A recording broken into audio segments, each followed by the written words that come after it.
Start. Okay, good morning, ladies. So before we start, let me start our session by an opening prayer. Please stand. Okay, amen. So, I am Murphy Maingag at ako po ang magiging trainer nyo sa Agro-Entrepreneurship in situ. So, bago tayo mag-start, may I collect the enrollment slip na galing sa registrar, and then okay. So, Ma'am Burley and Sir Elmar. Ikaw po, Sir? Parang nakita kita kanina sa driving na kamukha mo yung nandun, yung sasakyan. Okay? So, bago po tayo mag-start, pag-isigurado po na nakatyping na po tayo sa BSRS. Tinuro naman na siguro sa inyo sa registrar kung paano gamitin yung BSRS po natin. Pero hindi kayo makakatyping dyan hanggat hindi ko ni-start yung klase. So, start po muna. Okay, pwede na po mag-timing. And, signature na lang din po sa manual attendance po natin.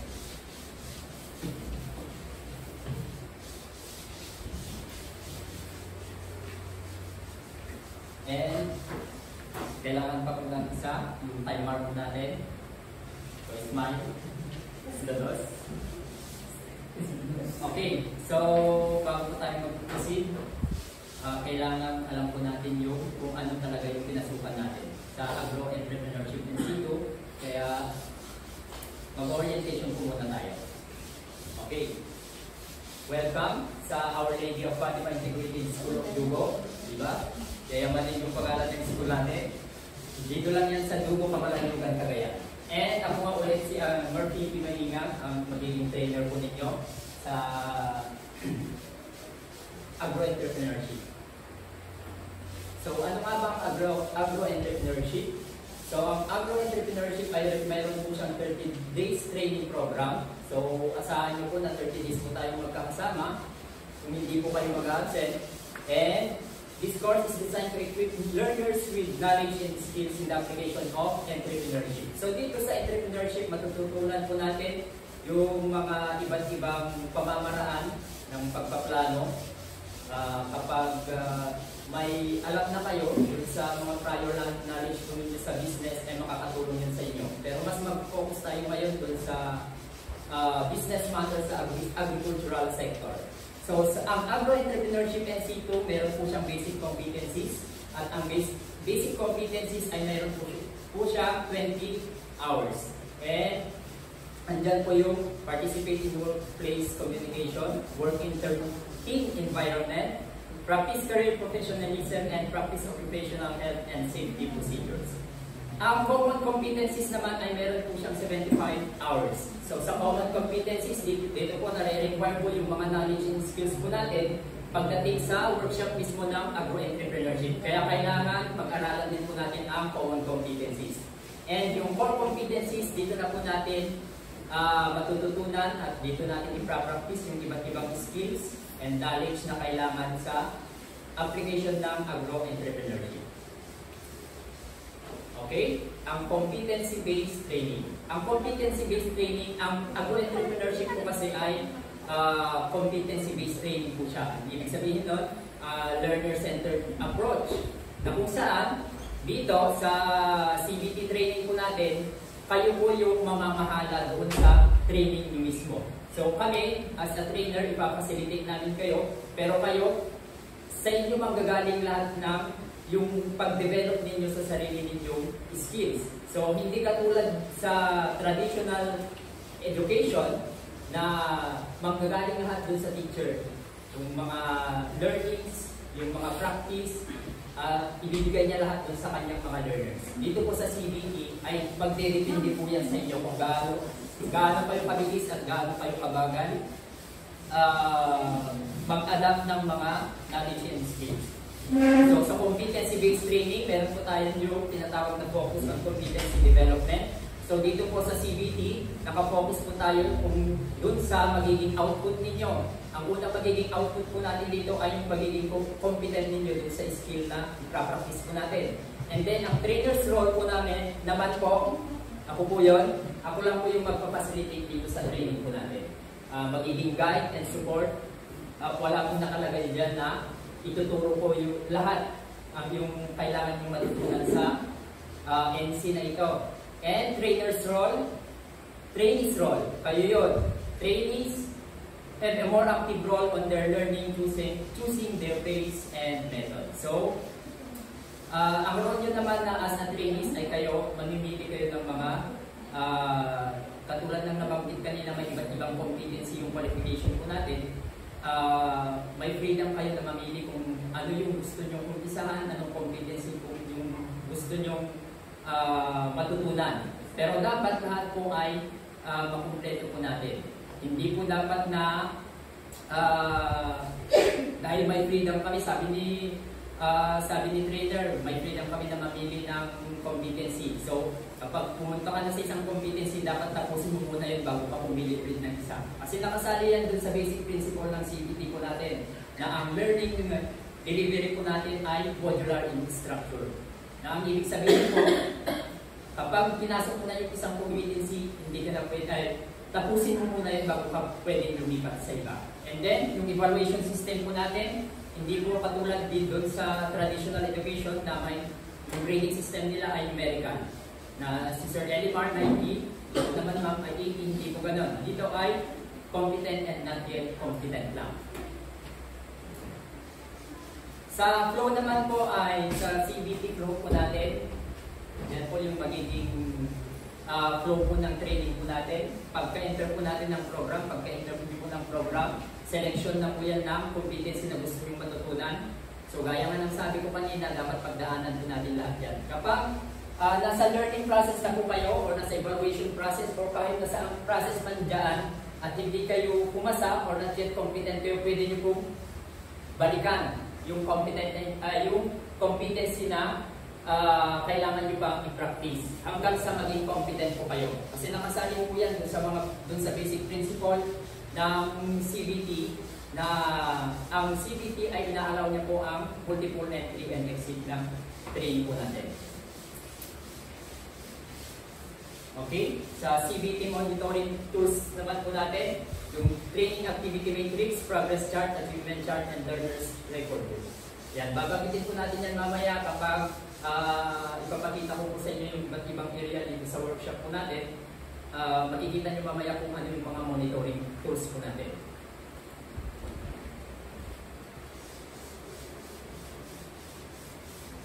Okay, sa agro-entrepreneurship, meron po tayong 4 na methods of institutional assessment. Yun po yung portfolio. So yung portfolio po natin sa agro-entrepreneurship po kasi kailangan nyo makabuo ng kahit isang simpleng business plan, farm business plan. So mula sa unang competency hanggang sa panghuli, kailangan buo na po yung farm business plan po natin. Yun po yung portfolio na i-compile po natin. And then written test, oral questioning, and demonstration. Rules of attendance. So yan, 3 lates is equal to 1 absent. So iwasan po natin ma-late. And 7 absences is equal to drop. And dapat time po natin 8 a.m. hanggang sa 5 p.m. po tayo. Okay. Responsible conduct. No smoking. Yan. And wala po dapat naninigarilyo dito sa workshop po natin. Kung gusto nyo manigarilyo, doon po sa labas may doon po tayong smoking area po doon. Proper attire and no intoxicants. Yung mga nagtitake ng alcohol, kahit anong klaseng alcohol yan, wine man yan, or rum, or gin, or alcohol, hindi po pwede. And hindi rin po pwede pumasok yung nakainom, or yung lasing. Lalo-lalo na. Yung mukhang lasing, pwede ba? And then yung play go and play walk, clean as you go and then clean as you work. Para mas maganda yung environment po natin habang nag-proceed po yung training po natin. Any question? Any answer? Diba? Kung may question, may answer po dapat. So, yun po yung ating orientation. Maraming salamat. So, kung wala na po tayong question, proceed po tayo sa ituturo ko kayo dun sa different areas or different component ng ating CPT. Unahin po natin dito sa quality control area. Tara po. Dito muna tayo sa practical work area. So sa practical work area, dito nyo po gagawin lahat ng mga task na ipapagawa po sa inyo. And dito rin sa practical area, nilagay po yung ating mga tools para kapag kailangan nyo po yung mga supplies and materials, andyan na rin po. And then quality control area, distance learning area, and trainers resource area. Sa trainers resource area, dun po na namin ginagawa yung mga learning modules po natin. And computer laboratory area, in case kailangan nyo po na i-utilize yung mga computer po natin, ay dyan nyo po makikita. Contextual learning laboratory. And then, dito po sa learning resource area, dito sa learning resource area, andito po yung mga learning modules po natin. So, ang unang makikita nyo po dyan, dapat andito yung CBLM po natin. Ang CBLM po natin ay, ito yung andito lahat ng gagawin ninyo. Mula sa umpisa hanggang sa matapos. Kasi yung CBLM po, na-design po ito na para naka-align doon sa competency standard na kakailanganin natin sa agro-entrepreneurship. So kapag makikita nyo sa CBLM, nandito po lahat, mga information na content ng agro-entrepreneurship, and then yung mga tasks na gagawin po ninyo, and andito rin po yung kung paano nyo i-evaluate yung mga sarili nyo, yung mga criteria. So, lahat ng pinapagawa po natin, hindi lang po basta-basta na saan yung galing yun, magagaling po yun sa competency standard, kasali po yun dun sa principle ng CBT po natin. Na lahat ng activity na ipapagawa sa training po natin ay dapat based po dun sa competency standard. Okay? Maraming salamat. Pwede na po tayo umupo.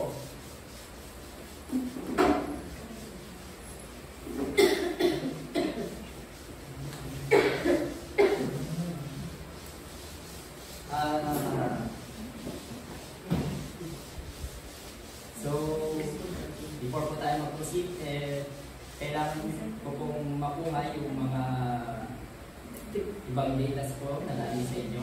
Kaya ipapasalitan ko sa inyo itong self-assessment check. Ang self-assessment check po ay nakasaad po dyan yung mga, i-check nyo lang po kung ano yung part na alam nyo na at kaya nyo lang gawin. Pero kapag yung nakasulat po dyan ay hindi nyo talaga kaya at wala kayong alam, mag-no na lang po kayo. Kasi kaya kayo dito para matuto. Pero kung alam nyo na, i-check nyo na po. Okay na po? And then yung data gathering tools po natin, build up na lang po.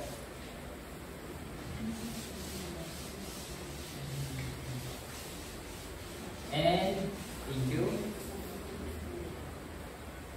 Yung pretest po.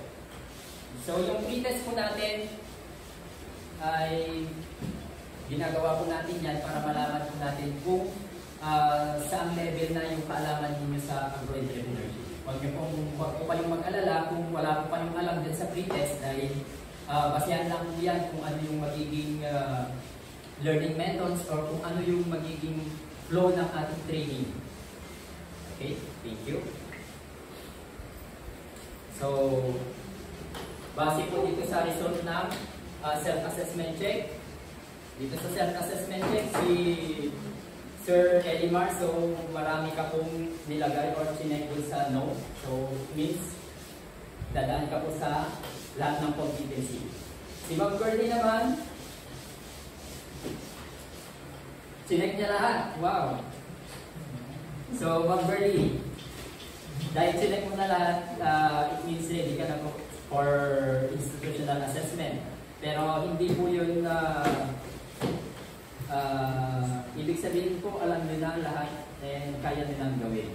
So, dito naman sa gathering, data gathering po natin. So, si Ma'am Burley, kaya naman pala chinek lahat. Kasi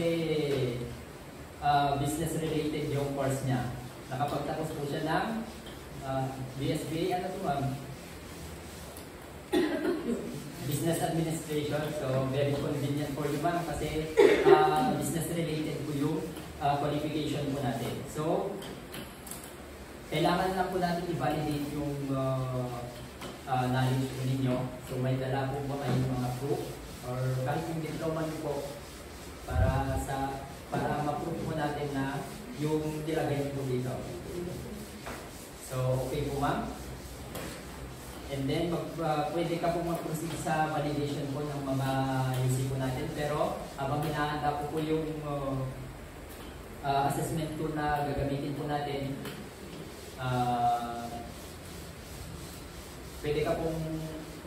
pwede mo pong balikan yung mga prior knowledge mo habang hinihintay mo po at nire-ready ko po yung assessment tool po natin. And Sir Elimar, Sir, anong competency po yung gusto nyong umpisahan? Base doon sa nawin kanina, sa first, second, or third, or fourth. Okay? Thank you, sir. Kung gusto nyo maunahin yung first competency, may mga CBNM po tayo sa learning resource area. Pwede nyo pong gamitin yun bilang, para basahin po yun. But be sure na mag-logbook po kayo bago nyo ilabas yung CBNM po natin. So, okay ba? Ready na po for validation. Wala na po.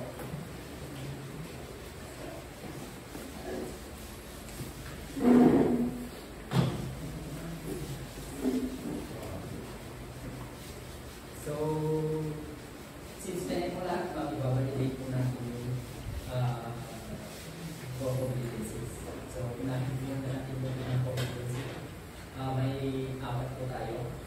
So, ito, yung template para gagawin itong portfolio. Kailangan nyo pong katapos na gawin mga yan. And then, yung test po natin.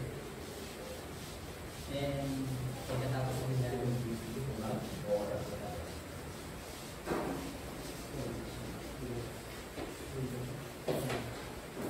Sir, kumusta po? Gusto mo bang i-practice yung mga task na andyan, sir? Okay, doon lang po muna tayo sa practical work.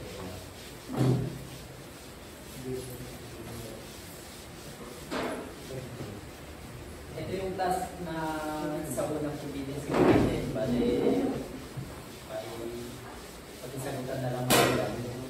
And kung kailangan nyo po ng calculator, meron po dun sa so cabinet po natin. And yung mga supplies andyan na rin po, pwede ko pong gawin. Ma'am. So, okay na po ba? Okay. So, tapos muna yung written at yung portfolio mo. So, tapos na po tayo sa so, first question. Okay, ma'am. Thank you. Magaling po sa opinion. And,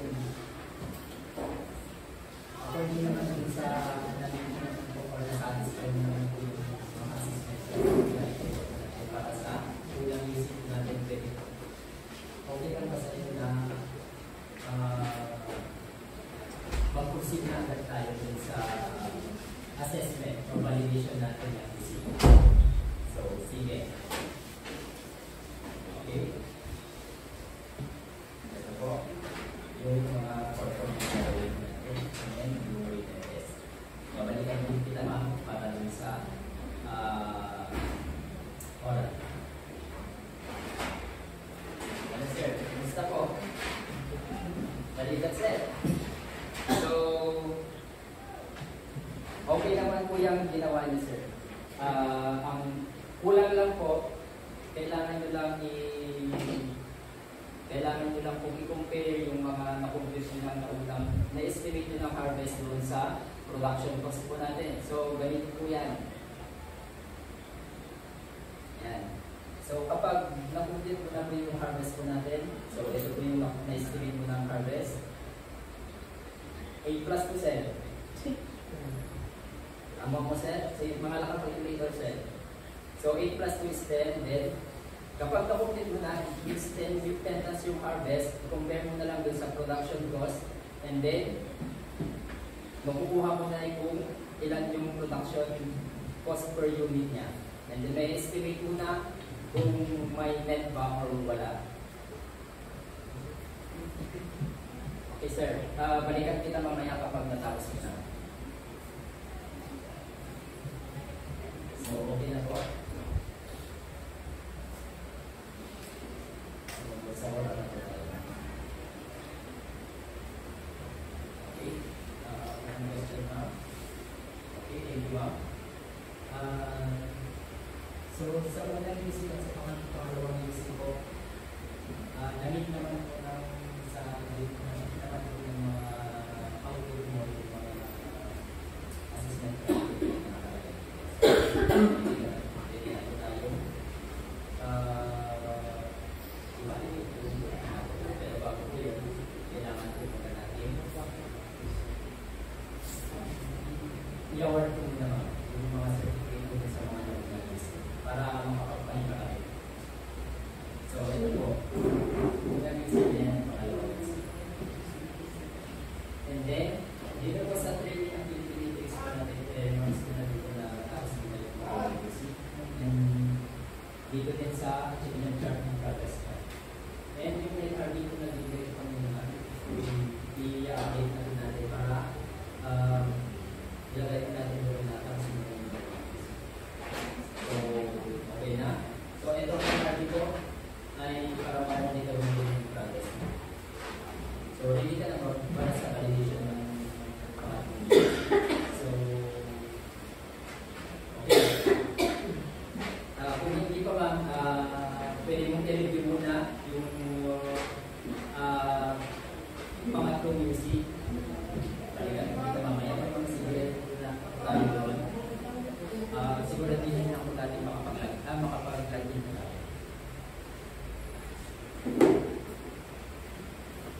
Okay ka na sir? Pwede na sir? Oo. Diba? May mayat kung ang lahat. So, doon na muna tayo. Ready ka na ba dun sa para sa institutional assessment sir? Okay. So, proceed muna tayo sa institutional. So, ito po yung written and yung portfolio. So, yung written and portfolio, kailangan matapos hanggang mamaya. And mayroon pa pong oral yan, sir. Okay, sir. So, sa oral po, ito po yung unang tanong. Thank you sa napakatalinong sagot, sir. So, congratulations kasi nakatapos ka na ng isang UC. So, ito po yung certificate ko, sir. And, pa-update na rin po yung LRB mo. Yan. So, dito sa LRB mo, i-direct ko natin dito sa training activity matrix. So, dito makikita mo yung mga progress mo natin. Nakikita mo yung pagpapas na. So, thank you. So, pwede ka na po mag-proceed sa UC number 2. And pwede ka kumuha ng CBLM, sir. Siguraduhin lang na makakalaman. Okay, ma'am. So, okay na mag-proceed sa validation po para sa PLC.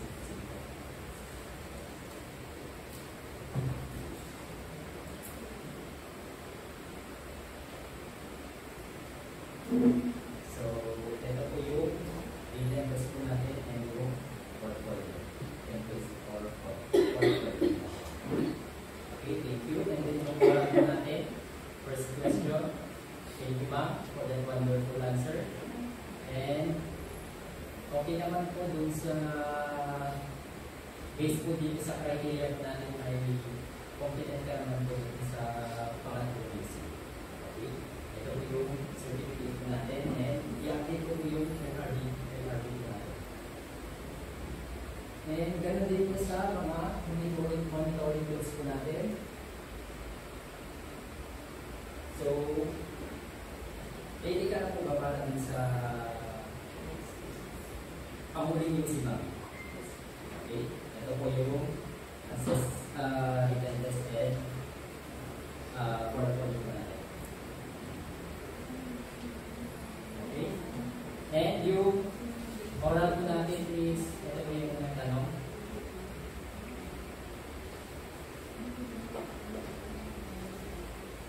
Okay? So, dito po sa panghuling QC, ma'am, based po dun sa assessment criteria na nasa competency standard po natin, medyo kailangan mo pa po ng practice para dun sa panghuling QC. Okay? So, gawin po natin, balikan po natin yung competency. May mga civil learning modules po natin tayo sa learning resource area. Pwede ka po kumuha doon, siguro ang dito ng bumag. Lang ba po natin ilabas. Okay, Sir Elimar. Ready ka na po ba? Gusto mo po i-practice yung mga task natin sa second competency po natin? Okay, dito po tayo sa practical work area.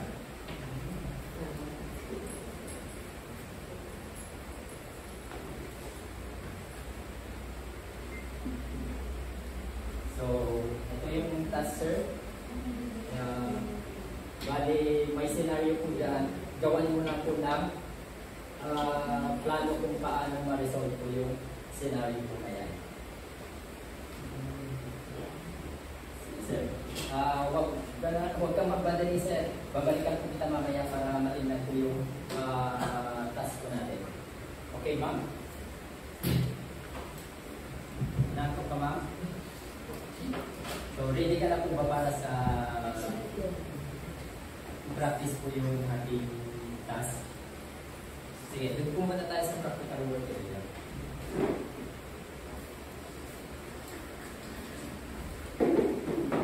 Okay ka na, sir? Ready ka na para sa institutional assessment po natin? Sige. Pumunta na daw po tayo sa institutional assessment po natin. And Ma'am Girlie, ito po yung task na kailangan mong practice.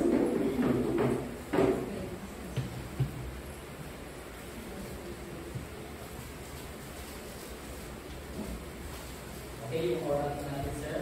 First question, review.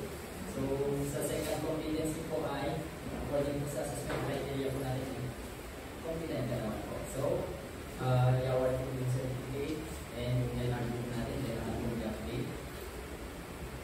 Ito din sa monitoring tools. And, pwede ka naman ba para sa panghuling competency. So, sa mga modules po tayo, materials, learning resource, hindi pwede po tayo kumuha ng mga sa akin. Pwede rin po rin yung practice, yung mga nakalagay dyan na task.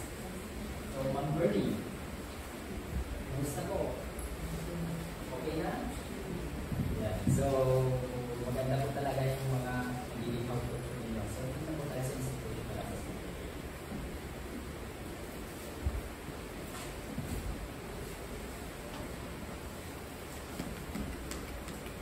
So, first question po natin, since tapos muna itong written and yung portfolio mo. Okay, maraming salamat, ma'am. Ito yung certificate ninyo. And, i-update po natin yung LRB. And dito rin sa monitoring tools. Okay? So, maraming salamat. Balik ako muna doon. Habang hinihintay mo, ma'am, kasi yung iba hindi natapos yung mga competencies mo nila. Ito is natapos na. Pwede mo kung pwede ka na lang kung mag-post. And pag-ilapan na rin yung evaluation form po natin. Evaluation para sa trainer na student dito sa institution. Okay, sir?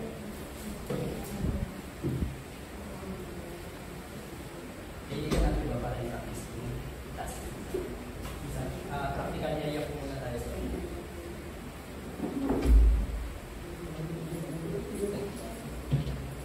Okay. So, yan. Kumusta, sir? Okay na po? Yan. Kung okay na, sir, ready na po ba para sa institutional assessment po? So, proceed po tayo sa institutional assessment area. Okay. So, yung written test and portfolio. Yan yung oral po, ito yung unang question. Okay, maraming salamat. And base naman po dito sa resulta ng mga output mo based dun sa assessment criteria po natin na incomplete po sa panghuli competency po natin. So, ito po yung certificate po ninyo. And update ko na rin po yung LRB po ninyo. And then, dito sa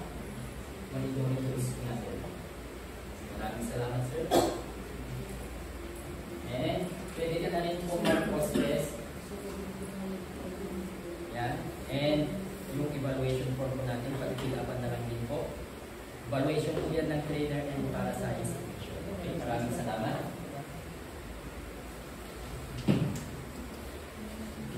So, congratulations po para sa inyong dalawa. And ready na po kayo para sa national assessment. Pero kailangan nyo pa rin po mag-review habang i-apply po natin yung national assessment po natin. So, yun lang po. And bago po tayo mag-out, kailangan po natin mag-timer muna. Okay? And then, dun sa BSRS po natin, huwag po natin magkalimutan mag-time out. Pero bago po kayo makapag-out ay ako na po muna i-close po muna po yung klase po natin. And papirma na lang dito yung attendance po natin. Okay, thank you. Thank you, sir. So, that's all for today. Thank you and congratulations.